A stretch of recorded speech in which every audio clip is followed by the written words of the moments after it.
இவரும் அண்ணன் முத்து அவர்களிடம் மருத்துவமனையிலிருந்து 6 மாதம் வெளியே போகக்கூடாது என்று மருத்துவர்கள் சொன்னார்கள். அதையும் மீறி 3 மாதத்திலேயே காயம் படுத்தபடியே வந்து இந்த தேசிய கொடியை ஏற்றி வைத்தார். அதையும் அவர் சொல்லுவார் நினைத்தேன், சொல்லவில்லை. அதை மாற்றிவிட்டார். அதை நான் சொல்லுவேன். 40 ஆண்டு காலம் தொடர்ந்து தேசிய கொடியை ஒரே கல்லூரியில் ஒரே இடத்திலே ஏற்றி வைத்து அதன் மூலம் மாணாக்கர்களுக்கு நாட்டுப்பற்றை ஏற்படுத்தி ஒரு கிண்ண சாதனை படைத்ததற்காக அவருக்கு நண்பர்களெல்லாம் சேர்ந்து இந்த விழாவை இன்றைக்கு எடுத்துக்கொண்டிருக்கிறார்கள்.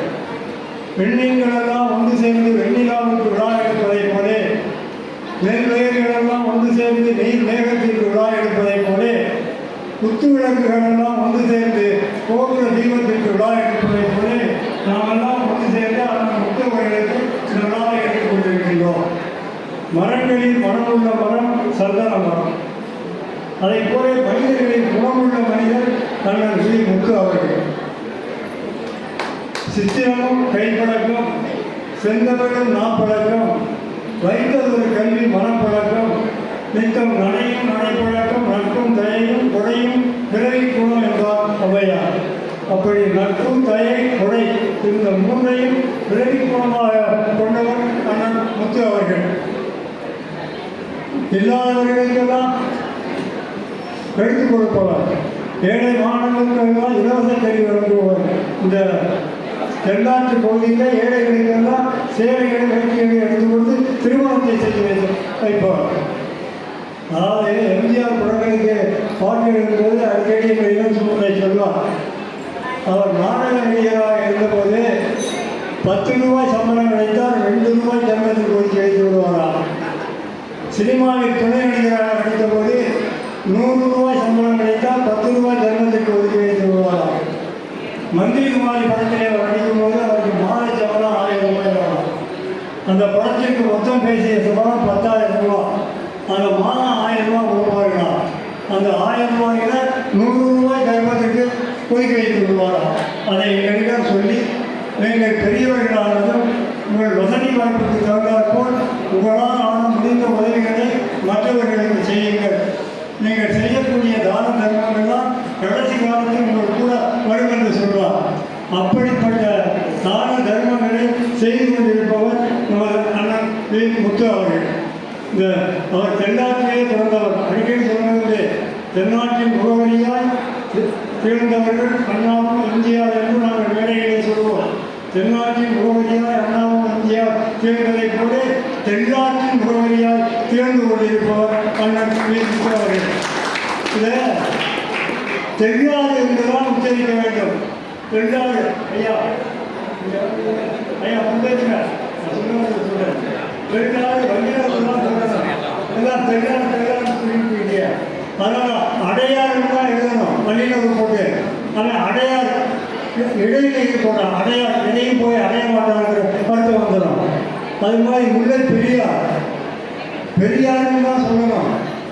அது உண்மையான பெயர் பேரியாறு. சிறப்பையாளர்களோ பேரியாறு வரையில் சேலம் செலுத்துவோம் மலையாளர் காலம் செல்லும்போது வர கடையை காலத்தோடு சொன்னார்கள். அது பேரியாறு தான். அது பிறகு அதை பெரியாறு என்று எழுதி இப்போ பெரியார்னு போடுறான். பெரியார் சொல்லி அது மாதிரி இருக்கக்கூடாது. செய் நந்திவர்மன் கிபி 725 750 வரையில் அரசாட்சி செய்யும்போது, காஞ்சிபுரத்தை தலைநகராக கொண்டு ஆட்சி செய்யும்போது இந்த தென்னாட்டிலாம் எதிரிகளை எதிர்த்து போர் செய்யலாம். அதனால் தென்னாரிடம் தான் நந்திவர்மன் என்று அவருக்கு பெயர்.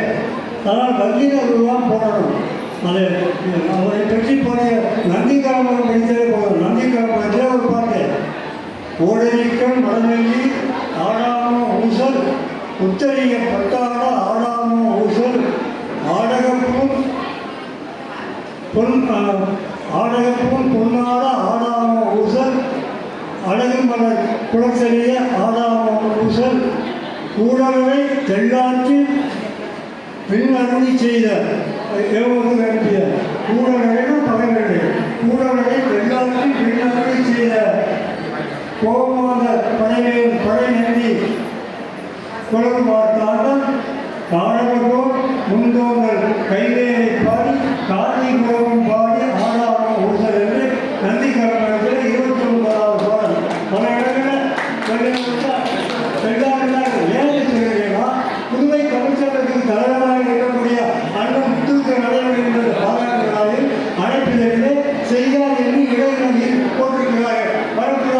என்பதற்காக தான் தமிழ் தவறாக புரிதக்கூடாது என்பதற்காக தான் சொல்லுகிறார். அவர் எப்படி அவ்வளோதான், அதுக்காக தான் சொல்லுவேன், தவறாக நினைக்காதீங்க. அது மாதிரி அந்த விளம்பரம் வகையில் கூட தெரிந்தால் இது இடைநிலை தான் பொறுத்து அதுக்கப்புறம் இருந்தாலும் அதை மாற்றிக்கணும்.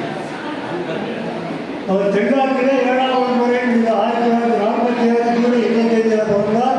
தென்னாட்டிலே 7வது முறை பெற்றார்.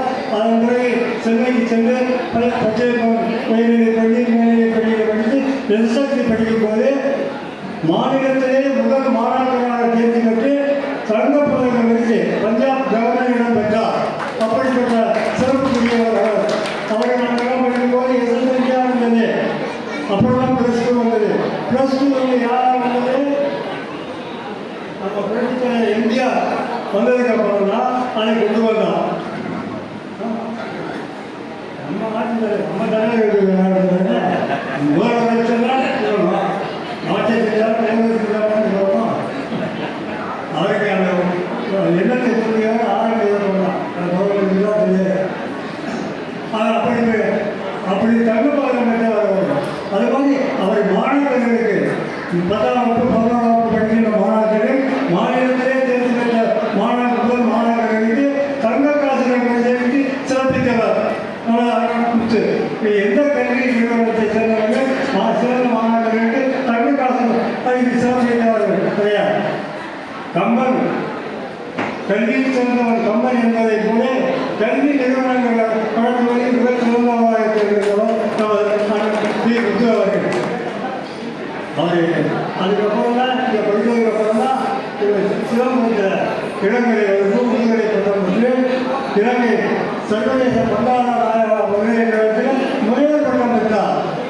அதன் பிறகு புதுச்சேரியில் தந்தை செய்து வந்த லாரி தொழிலை கல்வியிலிருந்து லாரி தொழிலாளர் சங்கத்தில் தலைவராக இருந்தார்.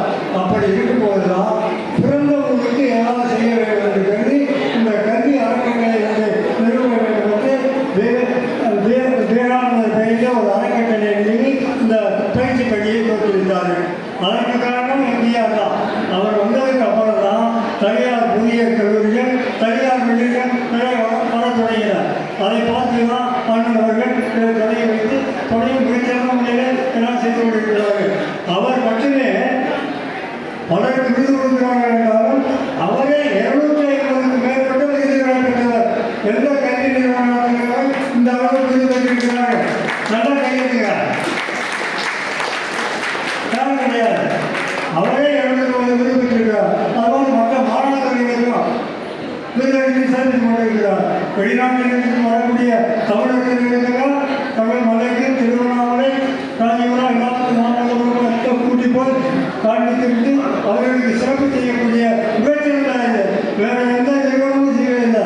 இவர் தான். இதற்காகவே அவருக்கு ஒரு தனியாக ஒரு பாராட்டுகிறார்.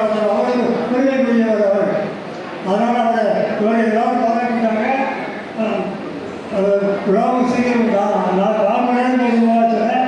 ஆனால் தயாரிப்பவர்கள் வந்தேன். இப்போ அவரை பேசலை. அதனால் அப்படிப்பட்ட அண்ணன் முத்தவர்கள் இன்னொன்று எம்ஜிஆர் சொன்னதை சொல்லிட்டு அதுக்கப்புறம் எங்களுடைய ஆட்சியை, அதிமுக எம்ஜிஆருடைய ஆட்சியை மத்திய அரசு கலைஞருடைய கூடுதலாக 1980 கலைஞர். அப்போ இதுதான் ஒரு படம் எடுப்பதாக இருந்தார் எம்ஜிஆர். அப்போ சொன்னால் நான் ஒரு போட்டு எழுதியிருக்கேன். 1665 போட்டு எழுதியிருக்கிறேன். அதில் 250 மாடல்கள் முதல் சூப்பர் ஹிட்டான பிரபலமான பாடல்கள். அதையெல்லாம் ரொம்ப நேரம் ஆகும். தெரிஞ்சவங்களுக்கு தெரிஞ்சுக்கலாம் தெரிஞ்சுக்கிறோம் போகல. அப்போ இதுதான் தைரியம் ஒரு படம் எடுத்தார். அப்போ எம்ஜிஆர் பிக்சர்ஸை பொறுத்தவரைக்கும் ஸ்மெண்டியாது கலையாது கேமராவது எல்லாம் பதிவு செய்வார்கள். இசையாக பதிவு செய்வார்கள். பாடலாசிரியர் பேரட்டும் ஃபியூச்சரில் பதிவு செய்ய மாட்டாங்க எம்ஜிஆர். ஏன்னா படங்களே எழுதுவார்கள்.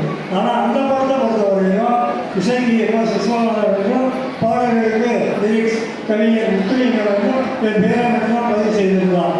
சத்யா சுந்தர கம்போசிங் யாராக இருந்தாலும் டைரக்டர் மேயர் கே சங்கர், இது தாமரை படம் டைரக்டர் எம்எஸ் ராமதாஸ், பத்திரிகையாளர் சோழன் எல்லாம் இருந்தாங்க. அப்போ ஃபிலிம் போட்டால் படம் எழுதுனா சுச்சுவேஷன் எனக்கு கேட்டால்